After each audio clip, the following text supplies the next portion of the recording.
জীবন বদলাচ্ছে না বলে দুঃখ করছেন। 1 মিনিটে কৃষ্ণের এই নিজেকে বদলানোর চাবিকাঠিটি জানুন। শ্রীকৃষ্ণ বলেন, তুমি চাও তোমার জীবন বদলে যাক, কিন্তু এখনো আশা করে বসে আছো যে একই মানুষগুলো একদিন বদলে যাবে। তুমি শান্তি চাও, তবুও বারবার একই পরিস্থিতি ও পুরনো অভ্যাসের প্রতিক্রিয়ায় নিজেকে হারিয়ে ফেলো।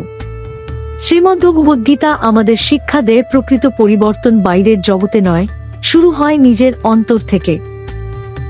যখন তোমার চিন্তাধারা বদলায়, তোমার প্রতিক্রিয়া বদলায়, আর তোমার অভ্যাস বদলায়, তখন তোমার জীবনও স্বাভাবিকভাবেই বদলে যেতে শুরু করে। তুমি মানুষকে বা পরিস্থিতিকে নিয়ন্ত্রণ করতে পারবে না, কিন্তু নিজেকে নিয়ন্ত্রণ করার শক্তি সবসময় তোমার হাতেই থাকে।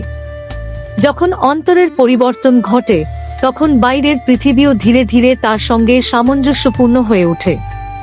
নিজেকে বদলাও, দেখবে তোমার জীবনও বদলে গেছে। রাধে রাধে।